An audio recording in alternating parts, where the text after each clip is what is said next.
오늘은 이재명 정부의 부동산 규제, 시장을 바꾼 이 세계의 칼이라 해서 그렇게 25년도 10월 15일 조치 위주로 해서 그 핵심을 파헤쳐 드리려고 합니다. 결론부터 말씀드리겠습니다.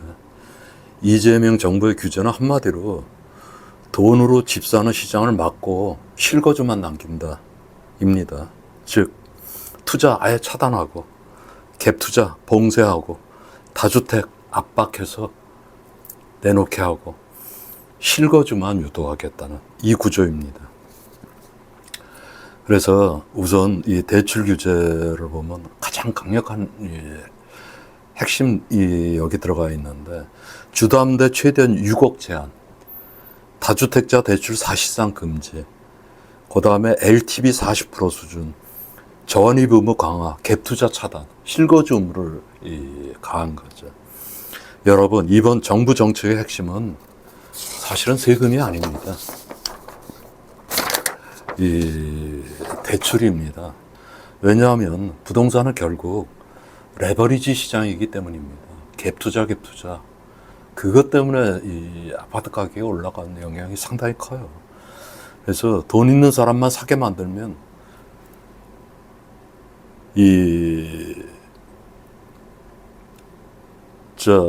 레버리지 안 하고 순수하게 대출 없이 살 수 있는 사람들만 사게 만들면 투자는 자연스럽게 줄어들겠죠.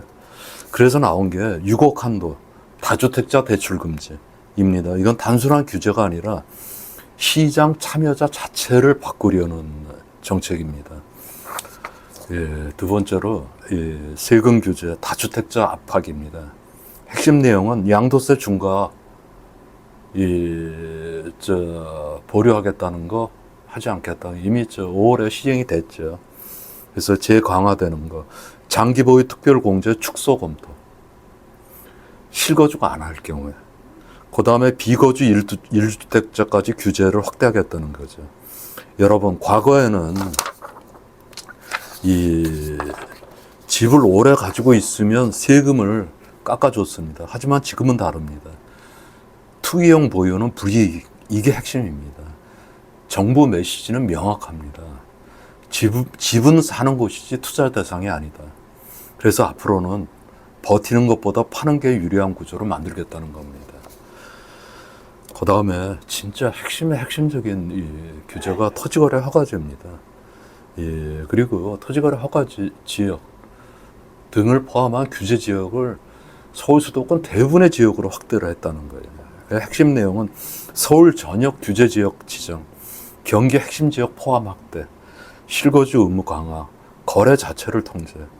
여러분, 이건 굉장히 중요한 변화입니다. 이제는 사고 싶다고 아무나 못 삽니다. 특히 강남 용산 같은 곳은 허가 받아야 사고 들어가서 살아야 합니다. 즉 투자 수요는 완전히 차단하고 실수요만 남기는 구조입니다. 다음으로 공급 정책, 겉으로는 완화입니다. 핵심 내용은 100만 호 이상 공급 목표, 공공주택 확대, 도심 개발. 여러분, 겉으로만 보면 정부는 공급을 늘리고 있습니다. 하지만 중요한 거는 사실은 속도와 현실이겠죠. 공급은 시간이 걸리고 규제는 바로 적용됩니다. 그래서 지금 시장은 공급 부족 플러스 수요 억제의 이상한 구조가 만들어진 겁니다.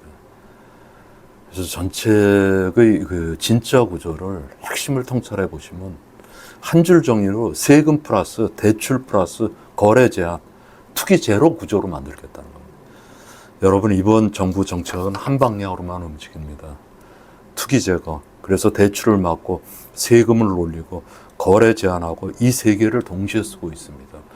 과거 역대 어떠한 정권도 쓰지 못한 가장 강력한 이 정책을 쓰고 있어요. 그래서 시장에서 실제 벌어지는 변화는 거래가 급감, 살 수 있는 사람이 줄어든 양극화 심화, 현금 있는 사람만 시장 참여, 전세 상승 압력, 매매 못하면 전세로 몰림, 강남 버팀, 외곽 약세, 돈의 힘이 시장을 나눈다는.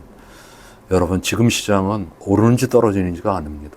누가 살 수 있는 시장인가, 이게 핵심입니다. 그래서 이재명 정부의 정책은 집값을 잡기 위한 정책이 아니라 시장 참여자를 바꾸는 정책입니다. 그래서 앞으로는 돈 있는 사람만 사는 시장, 실거주만 살아남는 시장, 지역별 양극화 심화, 이 세 가지가 동시에 나타날 겁니다. 구독, 좋아요는 제게 분발할 의욕을 줍니다. 부탁드립니다. 또 댓글로 여러분 생각도 꼭 남겨주세요. 답변 꼭 드리겠습니다. 그리고 댓글에 링크되어 있는 네이버 카페 원팀장의 부동산 가이드를 보시면 부동산 신입 진로 상담이나 공지사항 등을 자세히 보실 수 있습니다.